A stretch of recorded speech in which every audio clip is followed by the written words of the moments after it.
And welcome to the SpartanMag.com VCast. Jim Comparoni, Paul Konyndyk, Michigan State University Spartans, 38-28 over the Maryland Terrapins. Michigan State finishes the season 4-8 with a win, and they go home happy. I walked by the locker room when it was over. They were in there yelling. They were feeling good about themselves, so I'm happy for those guys as human beings. Jonathan Smith spoke after the press conference, and all eyes now turn toward the coaching situation at Michigan State. We'll talk a little bit about the game here in a few minutes, but everyone's talking about Jonathan Smith and speculating as to whether he's going to be back as Michigan State's coach in year 3. Just me personally, tough to watch him in the post-game press conference. I just feel bad for him, but Jonathan Smith feeling no anxiety, showing no anxiety, showing no any kind of stress. He was sparkle guy, happy for his players, happy they got a victory. Spoke more about the future and so forth. So I'm not saying he's oblivious to what's going on, but he's what's the word? What would be the word, Paul? You're a wordsmith. Well, he's not impenetrable. No, I don't think so. I think that's just he's putting on an act. He's doing what a quarterback would do, and he's a former quarterback. But you got to show poise.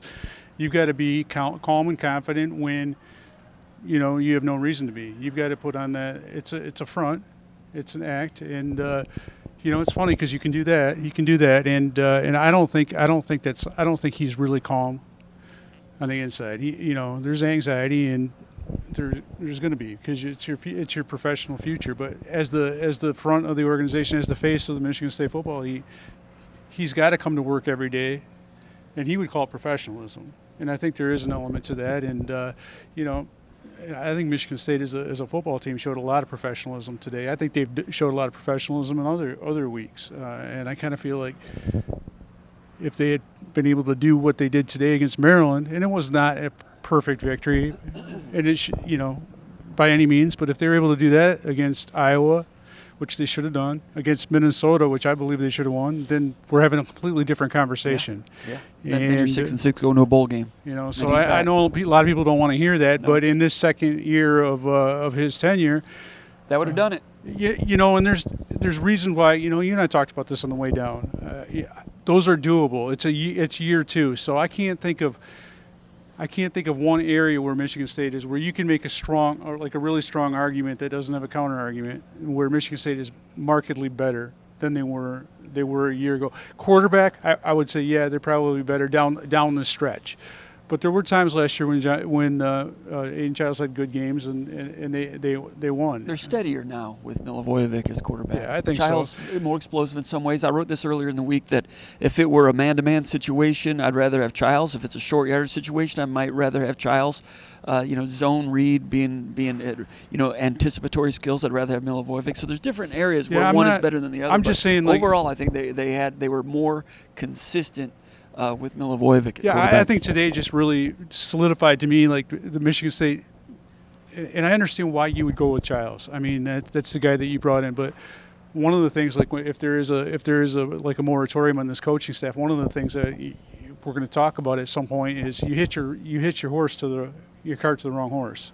And I saw what Milivojevic did today, and he played against a really good young quarterback in Malik Washington, who put up huge numbers, and he had the scramble ability, and he can do some of the things that Childs did. Milivojevic outplayed Malik Washington because he made the plays that mattered when they mattered. There was a third down scramble that Milivojevic picked up 11 yards, and it was tough.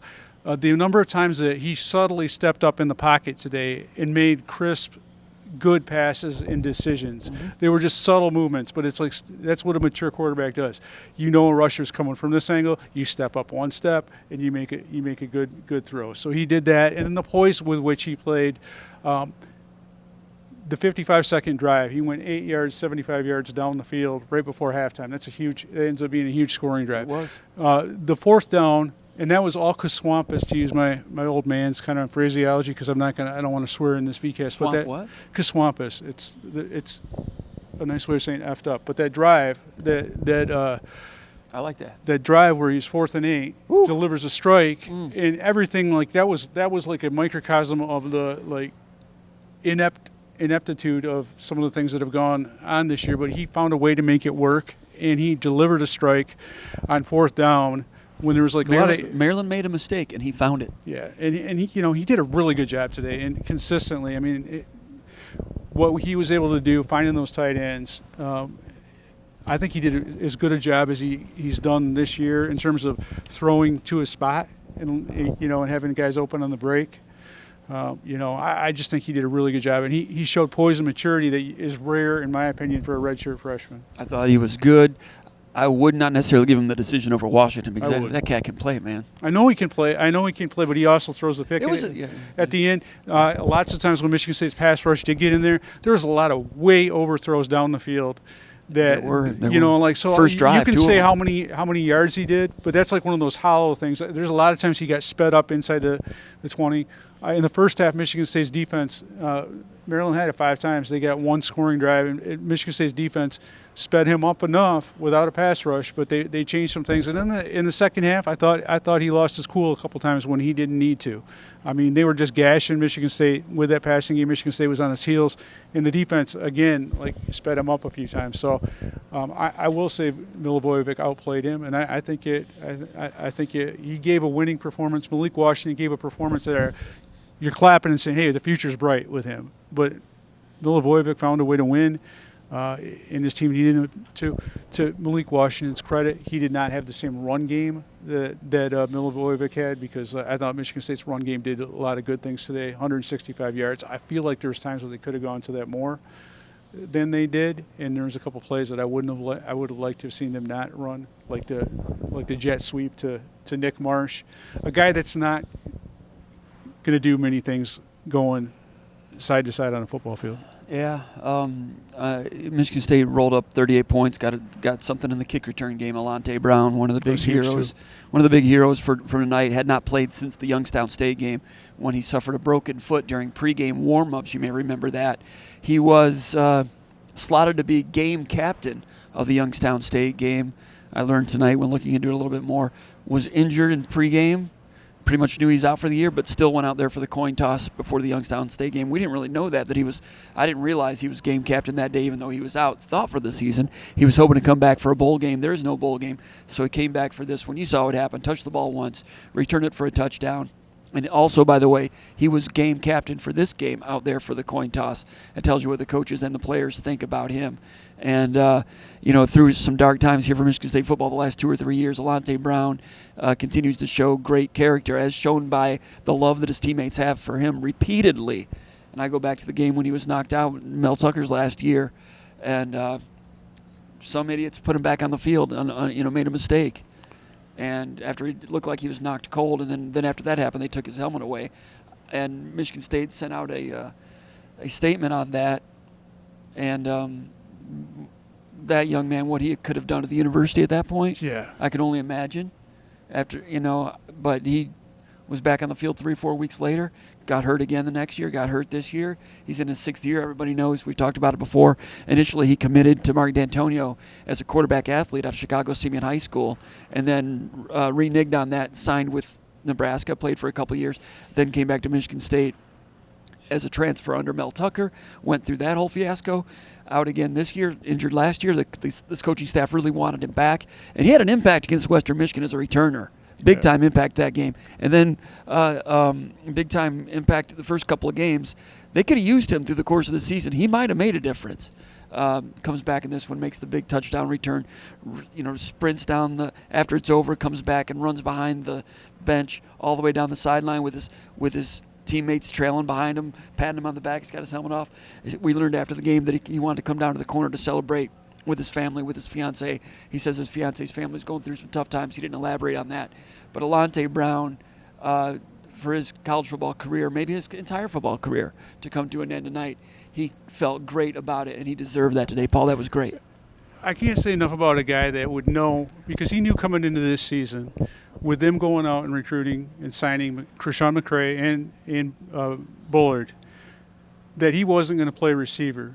But he was all in the role that he had. And that, I'm telling you, man, that is so rare in today's, a lot of guys are like, yeah, I'll take the special teams role because I'm going to get X amount of reps as a slot receiver or whatever, and that gives me added value. No, he went all in with it. And when he was rehabbing to get back on the field, knowing that there's a good chance that he wouldn't, A, B, that the only way he was going to get back on the field was by having some reps as a kick returner in a scenario where, with the way the game is played today, you have so much few kick return opportunities. So it's not like, I mean, it's rare to see a team return the ball. Some teams don't return at all. But he kept on working because he wanted to help his teammates out, and the reaction from his teammates, every single one of them. I mean, that's one of the things that makes athletics really special. And I think, I'm grateful to him that he understands that he can make an impact in something in that role. And that's how you build a winning program, when you have guys like that to understand that their role matters. Guys like him and Sam Edwards. Unfortunately, there's not as many of those kind of guys as there needs to be, but a lot of maturity for him, and kind of inspirational to me to see someone work as hard as he did to have a small role. And that small role ended up giving these seniors, his class, a group of guys that kept on fighting throughout the year, a win that they wouldn't have got if he hadn't made that play. Now, I know Maryland was rolling at that point, and they scored a touchdown immediately after. And Michigan State's defense did get a couple stops late, and they needed to. But from an emotional standpoint, from a symbolic standpoint, that play right there, that makes you want to fight that much harder. And I think a lot of those guys, a lot of Michigan State players, guys like Jordan Hall, guys like Alex Van Sumeren, a lot of the Quindarius Dunnigan, those seniors, or those upperclassmen, the veterans, I think when you see a guy sacrifice like Alante Brown did, and who's gone through as much as him, it makes you want to do the same thing. It makes you want to do every little thing that you can to contribute to a victory. And I think he was inspirational today. I felt, just watching him out there, I'm like, okay, who's zero? I had to double check. I didn't think he was coming back, and it was cool to see that C on it. I like when they do the game captains and you have the jersey with the C on there, where it's not just, hey, this guy's announced as a captain, but he's got the letter on his shoulder. That is really meaningful. That's a special moment for Alante Brown, and who knows? He is a good kick returner. Maybe he will have some special teams value. Maybe he'll end up signing as a free agent. Professional ranks, you just never know. But I felt good about that. His team felt good about it, and they do not win this game without that play. You're right. They had just made it 24-21. That one cranked it back up to 31-21. Maryland came back, scored again. Michigan State's defense has been good down the stretch, not today in pass defense. Washington threw for over 450 yards. A lot of it, I thought, was Michigan State playing a lot of zone, and they have simplified their coverages here in the last month of the season, and that's enabled them to make some strides defensively. But today, Maryland had some answers to that. A lot of times I thought Michigan State was doing too deep zone, usually cover 4, rolling those 4 back, with deep routes, pushed them back, and then thrown into the wake behind it to the flats over and over. I'll bet he had about 15 completions just on time to throw, push them deep, check it down to the flat, 15 yards, and then some of those got out. I didn't see a lot of missed tackles or leverage errors or pursuit errors. It seemed like they usually got guys on the field, but damage. First drive of the game had 2 guys open deep, overthrew them. I'm not going to say that the coverage was better than the stats indicated. They scored 4 touchdowns. 2 times Michigan State bowed up in the red zone and got stops, and you combine that with the kickoff return, and that was the difference. So the defense did not finish this game like they did against Minnesota, Iowa, or even Penn State to an extent, or even Michigan to an extent. They wore down against Penn State and Michigan on the ground, but overall the defense does not come out of this one with great grades. But they feel good about it. They're 4-8. They were able to celebrate. As far as Smith goes, can I just say one thing? That defense was helped by the offense in the first half. The fact that Michigan State was moving the ball on offense, and it was it's like one of those. It's classic complementary football. It's hard. This is Maryland scores points. I'm sorry, even against good defenses. Now they didn't against Indiana, but against Michigan they scored 20 points, and against some of the other teams, they've always been able to move the ball with a passing game. And Michigan State did a good job against the run, but that scheme is tough. They've always got skilled players. Michigan State doesn't have a pass rush, which is really really problematic against a team like this. So, until the last 2 plays. But I would say also that Michigan State found a way to get those stops late. So and they did get pressure late, and then to get off the field on fourth down, 4th and 10. I mean, and to get those pressures, and guys are playing their tails off, and it's just a tough type deal against that kind of scheme. And that quarterback is really good. I will say that I've from the first time I watched him play this year, I've been impressed with him. And Mike Loxley, you can say what you want about him, Maryland fans, but he does a heck of a job developing quarterbacks and giving them stuff that they can do and execute at a high level. And they got a big commitment for next year, and that might have helped him keep his job. I get fooled by Maryland every year, Paul. They start out 3 or 4, and I'm like, no, this year they're going to win 6 or 7, and they never quite do. Well, they've done it twice. They've done it a couple times. They've done it twice, but the thing that I think you're always going to have with Maryland, kind of like similar to like Glen Mason, Minnesota, you're going to put all your ducks on offense, and there's the court low on defense a lot of the times. And Maryland, I know they had some decent pass rush numbers earlier in the season. Tonight they didn't. I mean, Michigan State. I give credit to Michigan State's offensive line a little bit. They faced a lot of good pass rushes, so I think you adjust. And I give credit to Alessio for just moving well within the pocket, and I give credit to some of Michigan State's play calling because he wasn't typically hanging on the ball too long. What was Smith's quote about Alessio? I know you just wrote an article about it. By the way, go to SpartanMag.com. Give us a like on this channel. Give us a like. We'd appreciate that. Subscribe to this channel. Get all the press conferences, notifications, and things like that. Go to SpartanMag.com. The best deal ever, Paul. 50% off SpartanMag.com, and you get a free access to. I don't know if I can say it here, but who we're partnering with is very particular about the promotionals. But go over there. There'll be a link right here. 50% off, plus a big premium freebie. You'll want to check that out. Now's the time to become a Magger as Michigan State looks to a possible coaching change, coaching search, our analysis of that and what's going to happen in the coming days, and an off-season which could be very interesting in the weeks ahead, and also Tom Izzo and the outfit he's got going on. I don't know I can't remember exactly what he said, because I'm not finished. Through with authority, through with the decision-making. Yeah. I can't remember the he was words decisive. Exactly. Decisive. Okay. I think you're the authority thing. The vibe was that he had complete control over everything out there, and that's what I felt. There was a couple times he changed plays. I mean, he just looked really confident in his. I mean, I think he knew that what Michigan State could do against this Maryland team. Going to the right spots, is that what Smith said? I don't know. He's just like he had control of the the training wheels were off. This was his offense, and he owned it, and he moved those guys, and I think he did a really, really nice job. The thing that I have a hard time with, and we'll go and talk about some of the coaching stuff now, the thing I have a hard time with, the talk about, the carrot of why you keep a coaching staff because you're going to have guys coming back. There is no guarantee that Alessio Milivojevic is going to be back next year. There's no guarantee that any of the guys that Smith cited, Aiden West being one of them, that's had really good, strong player development this year, is going to be back, regardless of whether Smith returns or not. And I think that's the one thing. Like, you can't make that. Honestly, I don't think you can make an argument unless the kid comes up and says, "I guarantee I'll be back." But even then, it doesn't matter because it's not like you're signing a contract, and it's not like you might get paid like a pro, but you don't have a pro contract. You don't have to. You're not obligated to stick with that team. So to make a decision and say, "Hey, you know what? The young guys played really well today.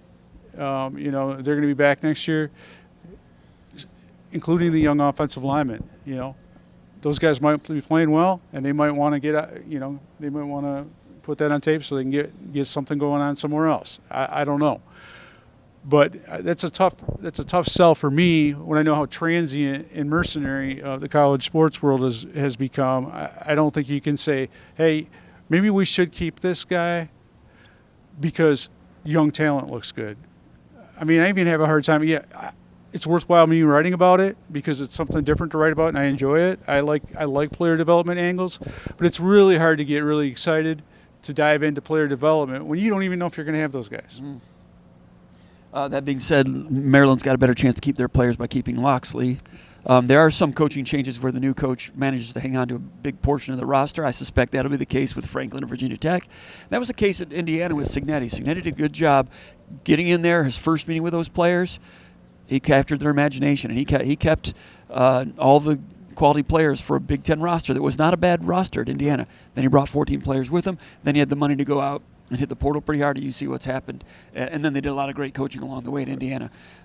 If there's a change here, insiders, tell me, man, there's going to be a lot of players leaving the program. I assume that would be the case. But you can't make a decision based on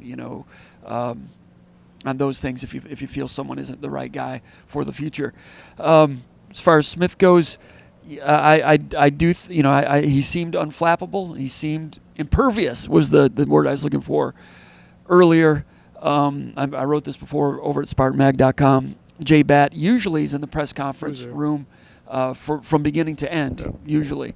This time he came in after it started and he left before it ended. He obviously didn't want to make any comments to the media, which is really not the actions of someone who's going to be offering a statement of support for a head coach, I would think. Maybe I'm reading that wrong, but that's the way it seems to a lot of us and myself. So I think a lot of us are anticipating something that is going to happen on Sunday, but I've not heard anything. I've got no sources or anything telling me, hey, it's a done deal. I am hearing that some people around the campus community are impressed how quiet Batt is keeping things. A couple of weeks ago, I mentioned this on a message board post at SpartanMag.com. On Saturday morning, a couple of weeks ago, there was a meeting at Cowell's house, the president, Jay Batt, and a lot of big donors. I don't know if I'd call it a meeting. It was more of a reception. Jay Batt offering thanks to some donors, and they've been fundraising really, really well, Paul, I've been hearing. And there's going to be an announcement, I think, coming up this weekend about big donation. So keep an eye on that. Batt's doing a good job beating the bushes. And also, making the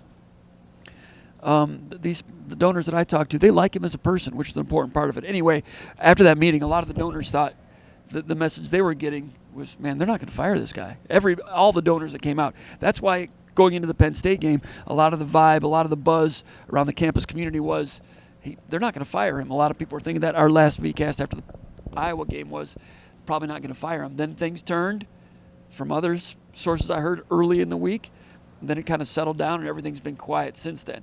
Now today, Jay Batt, the things that is mentioned, not necessarily the actions of someone who's going to be issuing a vote of confidence, I don't think. That's just my read. I might be wrong. But that's where I am on this one right now with Jonathan Smith. Jonathan Smith was asked if he knew what his fate would be, and he said he has not heard as of yet. To me, you don't do a guy like that if you're gonna keep him. I just don't see the benefit. What the benefit would be if Jay Batt and he's had ample opportunity to step up and put lieutenants or the president or Tom Izzo or anybody hey, we need to rally and throw our support behind this guy, and there needs to be like public statements. If you're going to keep a guy, I just don't see how you do it like Jay Batt has done it. And because Smith said he doesn't know, I take him at face value because I have to. But to me, I think by not saying that speaks as loudly as if you were to say we support our guy. Now, you could be in a scenario where you don't want to lie, and you don't want to and say that.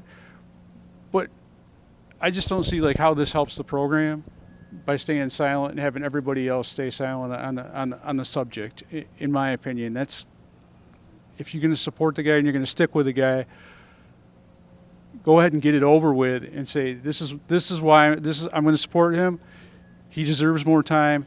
This is why, and then give me your argument for doing so. If you don't speak up, you don't use your platform as athletic director to make that statement, or you don't have a president that speaks up and uses his platform as university president to make those statements, then you're just kind of hanging him out to dry if you're going to keep him. So I just don't see the benefit of not throwing your support behind a guy if you're going to roll with him.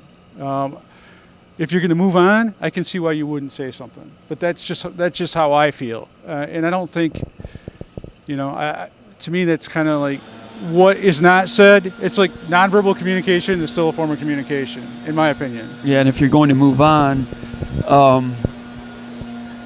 I assume he's been. If that's the case, I would have assumed that he's been leaning that way for a couple of weeks. In which case, you'd probably be doing some research on other candidates and so forth, if not reaching out to them and having discussions.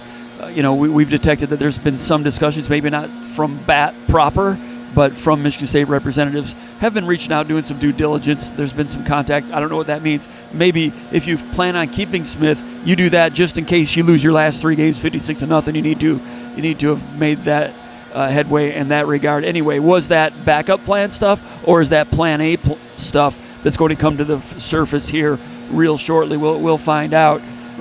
I will say this: just being at Ford Field tonight, I've covered a lot of high school state finals games. And Michigan State's crowd was loud. It gets loud in here, regardless of how few people are in here. I would say this would be the equivalent of an average Division II or Division I state championship crowd.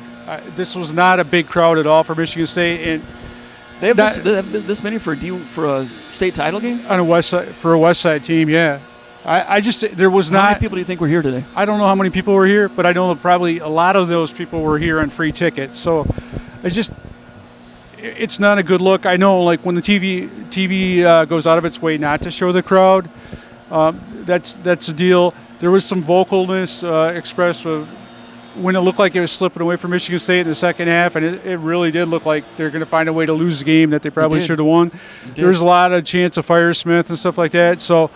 It was the shirtless students went up the corner and started chanting Fire Smith.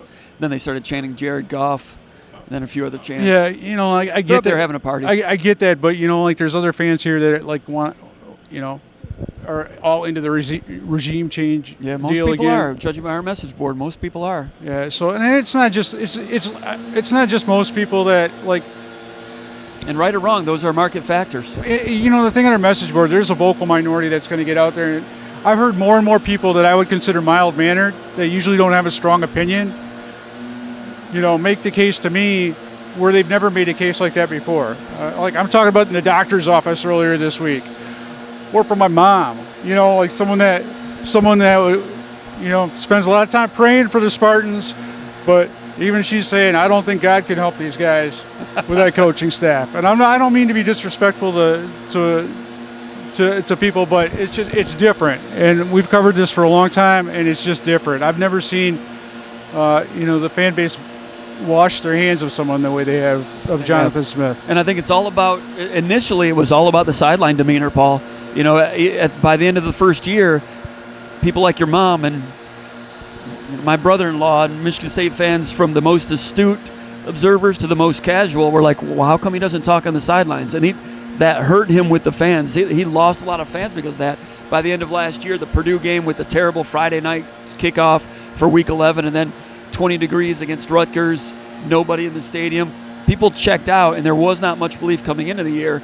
And the sideline demeanor shook some people, survived the Boston College game. But then when they lost that game to UCLA, people just checked out. And if he had been more of a conventional sideline demeanor as a coach, I think there would have been more patience and maybe another year. And today, for the first time, Jonathan Smith spoke to that just a little bit when Graham Couch, a really good reporter for the Lansing State Journal, asked him, what would your pitch be to keep the job? And Smith said a couple things and said, maybe not the most demonstrative guy. Demonstrative wasn't the word that he used. I just typed it in.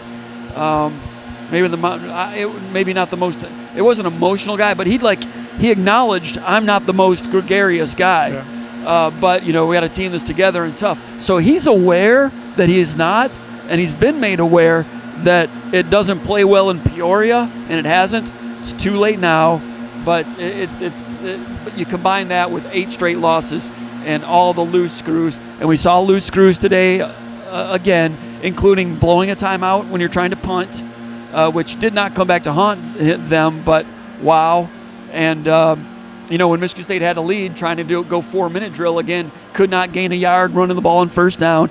And that's why they're in the gym. And then throwing on second down when Maryland's trying to burn time out, before the 2-minute drill, before the 2-minute warning. That's the thing that really, because there was no confidence in running the ball, which gets back to the offensive line situation. Just have not been able to rely on a run game, and it's been hard for this team to avoid double-digit losses. But in cases in which they've got a lead late, they've had a lot of trouble protecting those as well. At that point, they were averaging 7 yards a carry or something around there. You know, like, so I've just. It's not like they were chopping off chunks. No, 8 yards a carry. They had a couple long ones. They did well today. They ran the ball really. When it was 4-minute drill time, first and 10, I just don't nothing. like. I'm like, okay, you need to get rid of the clock at that point. You know, like there's stuff like that drives people crazy. But I'm guessing they looked at that and they're like, there's 2:14 left, and they figure we're going to complete this pass, and it's going to go to the 2-minute warning anyway. So, but the problem is it's an incompletion, right. And then they get 2 stoppages. Here's my thing with the emotion on the sideline. I think it's even worse when Joe Rossi comes out of the press box as a coordinator, and he really infuses that sideline with emotion, and the team feeds off it. So then you get an example of what, the defense. There's no question that the defense has played with a different level of intensity and determination, regardless of its flaws, regardless of the lack of pass rush, regardless of some of its coverage issues. They play hard. And the fact that Joe Rossi came out of the press box and everyone sees that, what emotion does on the sideline, that just makes the fact that you as a head coach that don't have emotion, that just makes it that much more stark to a fan base that's already given up on you. It is stark. The irony there is that by all accounts, in the building, when talking to the team, whether it's the whole team or units of the team, apparently he's a really, really good communicator in there. The players like him. They want to play for him. We're not seeing the sharpest outfit out here, but it's not like he's completely detached from them. Yeah. He seems detached on the sideline, or has most of his career here, but in the building, it's open door policy.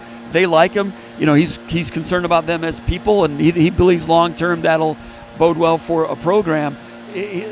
Meanwhile, Mel Tucker seemed to be pretty engaged on the sideline, but in the building, he was detached. Right. The first time we were here covering Michigan State, Howard Schnellenberger was at the end of his run, and I'm not sure he was aware he was head coach of that football team, or what the score was, or how to do basic math. Miami? Yeah, when he was doing basic mathematics were escaping him a little bit also. There are head coaches out there who are detached from their players. Smith is not one of them. That's an irony, in my opinion. To the fans, he seems like he's not on it. The opposite is true, but there's still a lot of problems to see their way onto the field. The other thing is, too, though, part of coaching is like a performance art. There's some things that, even though if it's not your personality, you've got to do. Like there's a direct benefit if you're on officials, if you see something, and if you don't say it, they're not gonna see it. Like there's a reason why Tom Izzo and other guys are constantly on officials, because you're trying to fight for your team. There's a performance art aspect to it, and you have to do that. Like whether you're comfortable with it or that's your personality, and it's just like you have to have your thumb on every aspect of the program. For instance, when you see a Michigan State player make a mistake, you never see him come out of the game and the head coach talking to him. Right.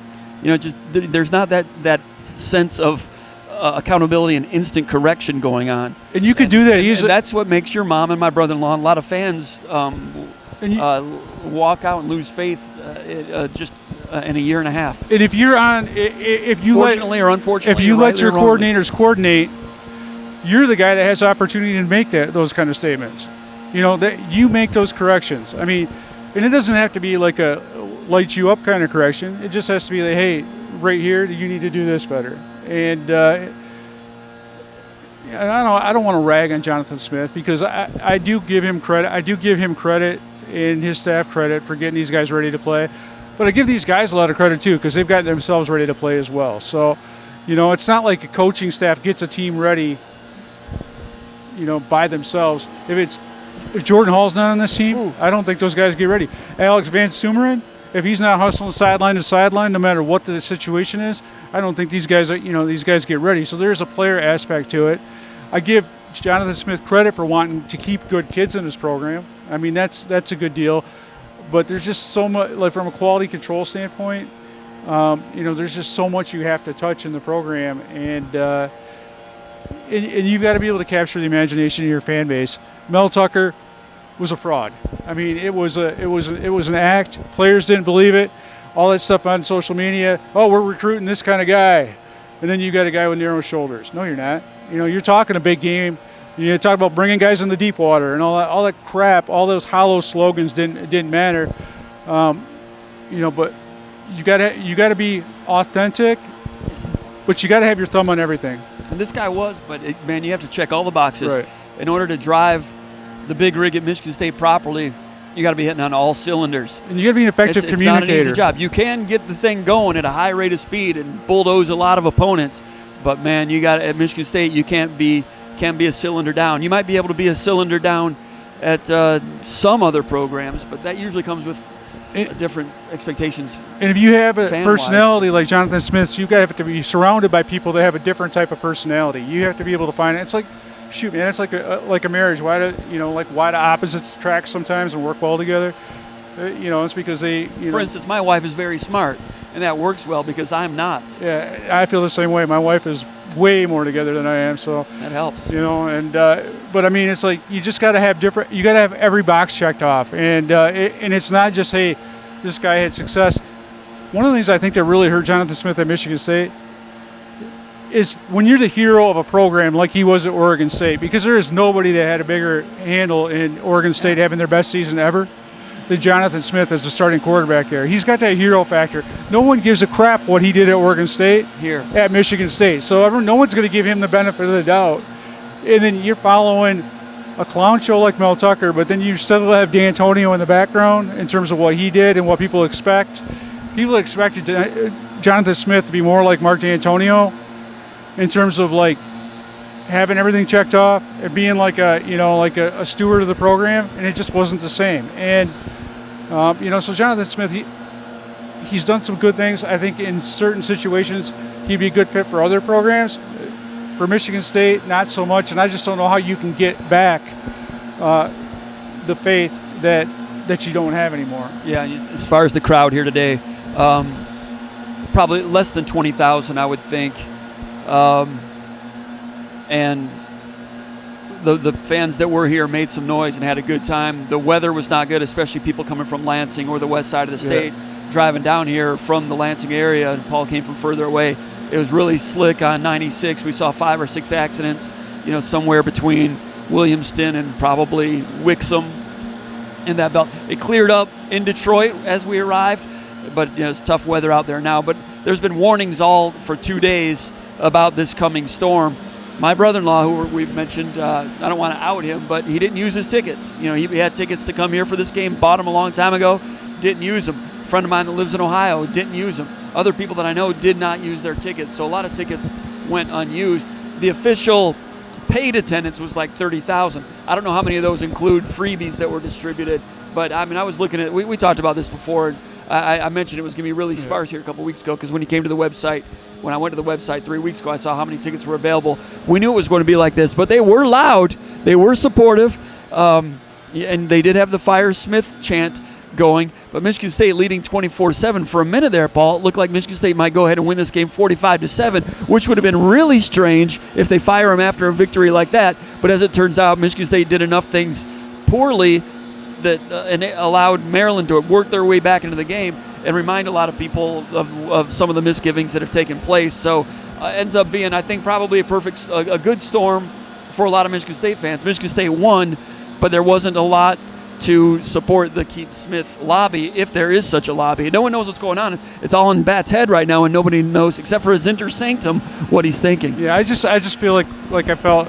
for a long time. Just saying they tried hard or they played hard isn't enough. I mean, with how cutthroat in college football is and how competitive it is, and it's like. Do you remember Bobby Williams' last game? Yeah. I can't remember that. Larry Johnson rushed for like 7 yards. They lost 61-7 Now at Penn I do State. remember that. That team did not show up and try. But this Maryland team, that's a good Penn State team. This Maryland team is in the midst of a 7-game losing streak. Now they have an 8-game losing streak. So, I put more stock in what Michigan State did against Iowa at Iowa, given how good those guys are and how hard they played. For what it's worth, Bobby Williams, when he was fired, he didn't coach again. Right. Morris Watts took it over, and they had a good game against somebody. They beat Indiana or something. Then at the end, if they had fired Smith 3 weeks ago and there had been an interim coach, we don't know what that would have looked like. There is a sense that I've gathered that there are people at the top. Kevin Gustowitz has a lot of respect for Jonathan Smith as a man. I do too. And a phrase that I've heard is Guskowitz wants to do right by him as a man. is some of that giving Smith, not imposing upon him the indignity of being fired within the season. If Michigan State already knows maybe who they have and what they're going to do, okay, we're going to let Jonathan finish the season, coach for his guys, try to send the seniors out as winners, try to whatever. And oh, by the way, if he ends up beating Minnesota and Iowa, maybe we'll keep him. But there was a lot of respect for him as a man, and if that turns out to be some of the equation here, I can't fault him for that. Yeah, I mean, I get that. If the flip side is true and they end up keeping him, then to me that's a lack of respect. That's not giving people their due, or not. That would be bad. I'd just say bad manners or lack of courtesy. Bad manners, facts. I agree with that. As far as this event, Paul Konyndyk, when they had this here 2 years ago, like we said a couple of weeks ago in the VCast,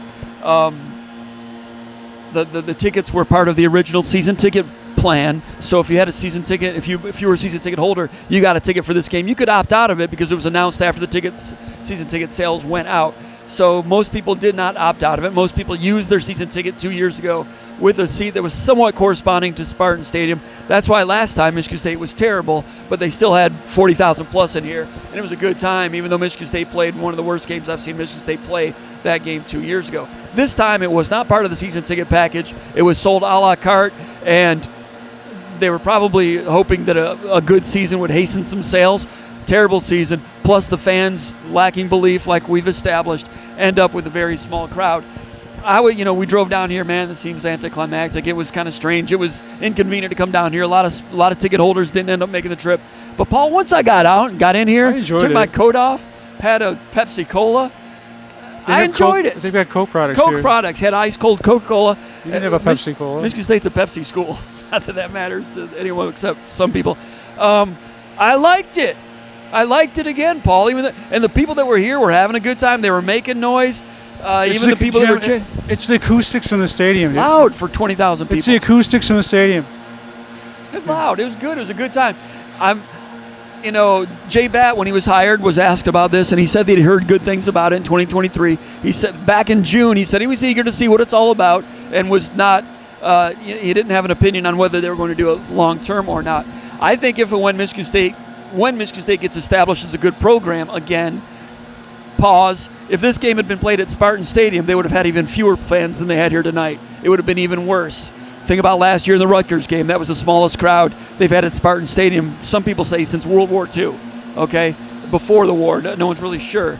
In the future, seasons in which Michigan State is given a home game in Week 12, probably it was good when it was Penn State, back when they used to play Penn State at the end of the season every year. If this were Penn State every other year, that would be different. Secondly, I like it better on a Friday than a Saturday. I like the Black Friday night game. I don't know if that would make a difference for anybody. I was talking to some people like Big Mooby, and he says, yeah, to me, Friday would sound better. But if they do it in the future, it needs to be on the season ticket plan, and you check it at that point rather than it being purely a la carte. Yeah. I think it has potential to be a good thing. I'm not going to close the door on it just because there was no one here today. I kind of like it still, Paul, even though it's not convenient for us to drive all the way over here. But there's something about it. I like it. Well, I mean, they deserve to win. That's what I liked about it, because these guys have worked hard, and it was good to see these guys get a win. Players liked it. The bottom line for me is, if you had another season ticket package, you'd have people that are buying it with season tickets, but you'd also be able to get the holiday walk-up crowd, provided Michigan State was playing for something. There is something to that. In Detroit, people come out that don't get a chance always to see stuff in Lansing or elsewhere. Michigan State's got a lot of people. And when they have an opportunity, even like in Grand Rapids with the GLI in hockey, even though it's expensive, people come out. There's a ticket problem there too, and people come out and watch it. I mean, I'm surprised. I wish those tickets were $12 instead of $40, but and I wish it wasn't Ticketmaster. But I'm just saying, but there's still a good number of people that are like interested in it that maybe wouldn't come to like a game at Munn. It's hard to get tickets at Munn, but I'm just saying there's enough of a holiday walk-up crowd where if you could do it both ways and you could get a good turnout. So, I mean, put it on the season ticket plan, and you can check that box somehow. If you have it on there, do I want the 6-game plan or the 7-game plan with Ford Field? That's the way you got to do it. It's like if possible. It's like getting the state park sticker for your car, on your license. No one wants to hear us talk about this crap until there's not this game. Well, until there's a Ford Field game that has relevance, no one wants to hear about that. They need to be relevant again. It's a relevant topic for the Michigan State Athletic Department. Yeah, to discuss whether they want to do it. If they have a coaching staff in place or a program in place that has relevance. But we're back to when Michigan State has a home game on Thanksgiving weekend at home. With the weather getting cold, they've always had trouble selling those tickets, like you said, because of hunting season and a lot of other things. It had an appeal when Penn State was that game for a number of years, but now that it's not, it's going to be a problem again. And that's why George Perlis wanted Penn State to be a rivalry game, a trophy game at the end of the season, because he knew how hard it was to sell tickets for that game. How do you feel? How do you feel about the high school tournament being on Friday, Sunday because of this? If you play this Michigan State game on Friday, then the high schools can be Saturday, Sunday back-to-back, which might be more convenient for them, and then everybody might be more happy. I know you can't really do that because the television companies, they decide what day it's going to be and everything, but if Michigan State were to lobby, I think Friday would be better for Michigan State, better for the high schools. Yeah, I still think they got something there. I think you got to have the high schools on back-to-back days. Saturday, Sunday. I just don't like it. And if you're, because there's people that might come down and watch, they might stay overnight because they want to watch Friday's games and Saturday's games or Saturday and Sunday, what have you. But I just don't think you spread that out. I think that screws with the high school teams. I think it should be a 2-day event. That's just me. And some people say because they play on Sunday night, it hurts them because they have to go to class the next day. I don't think that's true. I don't think that's an argument because throughout the year in the winter, you have basketball teams playing on Tuesday nights and they go to school the next day. I don't agree with that. I like the events. I'm not closing the door on it. I'll tell you why, because I'm just thinking of my own kids. In their sporting events or their ski season, they're out of school all the time for ski season. I guess they take care of business because Mrs. Konyndyk is a teacher and she doesn't mess around. Doesn't mess around. Wrapping it up real quick. A lot of Michigan State fans over the bunker. They've got favorites in terms of who they would want to succeed Smith if Smith is let go. We'll be covering that, and you go over to SpartanMag.com, right around bunker, voice your opinion. A lot of people want him to go, but not all of them have a real strong opinion on who the successor should be. There's some people out there that really like Bob Chesney, the head coach at James Madison. There's a lot of people out there that are really intrigued by Pat Fitzgerald, and there's others, a small group of others. But if you fire Jonathan Smith on Sunday, you've got 2 or 3 days till signing day. I'm guessing you can't have a national search and interview 5 people and have it take 4 weeks like it used to be in the old days. It would need to be done quickly, and I just wonder if that's already in motion. Well, we might find out before some of these people watch that, because if you're going to do it, it's got to be fire Saturday or fire tomorrow, and then introduce, announce, leak, whatever on Monday, and then have them at the basketball game on Tuesday. And signing day Wednesday. That's what would make sense, but we don't know for sure. The other thing, too, is I don't know who you hire. I mean, I'm going to give J-Bat the latitude, and Guskowitz and whomever is involved in that coaching decision. But the one quality that, based on what we've seen this year, you got to have energy, and you got to be able to connect, and you have to be able to communicate. Energy and a communicator and someone that can capture imagination with a level of authenticity. You don't want someone out there throwing out slogans and that are hollow. You want someone that can communicate and has a vision, but the energy thing has to be real, because that's what's been missing from Michigan State this year, and they can't ignore that in the next coaching there. And if they do hire somebody here in the next few days, there's no one out there, like I've said, that checks every box. Florida's got to hire somebody. They're not going to hire someone who checks every box. They're talking about Summerall. Summerall's got a nice record at Tulane and Troy, but he's never coached a big rig. So I thought he was dead. You're thinking about Pat Summerall? That's a bad joke. Sorry, I apologize. Too soon. Foul on Paul. Or take away a helmet sticker on that one. But knowing that anyone is hiring is going to check all the boxes. If LSU hires Kiffin, maybe he's the one guy. I like Fitzgerald a lot, but the box that he doesn't check is how it ended at Northwestern with those 2 bad seasons. But, I mean, me personally, I watched him for a number of years there. You did too. A lot of people did. He did a lot of impressive things at a place where it's not easy to win. And there's ups and downs there like there are at every. I mean, D'Antoni had ups and downs. Barry Alvarez had ups and downs. Kirk Ferentz had ups and downs. And at Northwestern, you're going to have ups and downs. I mean, good person, rah-rah guy, all those things. I'm not here to do a stump speech as to why Michigan State should hire him. I'm just throwing him out there as a potential candidate. Some others that are in the group of 5, they've done well for a couple of years, but they've not coached in a Power 4 schedule. It gets real rough real soon when you have to come in here and basically it's like coaching in the NFL North. You're just gonna take on losses. It's going to happen unless you're coaching at Georgia or Ohio State. Anywhere else you coach, you're going to take on losses right now. So, tough situation. And a lot of these teams that are hiring new coaches, I hate to tell you, but very few of them, if any of them, are going to have a resume or a recent body of work at a Power 4, Power 5 level that was as good as Smith's was when he was hired at Michigan State. Did not have the complete personality like you're talking about, and you have to have all those pistons firing to get the Michigan State rig running. Hard to do. He's learned that. He's spoken about how tough the schedule is. Yes, it is hard. So, as my friend Mad Dog DeMarco used to say, if you can't cut the cake, pass the knife.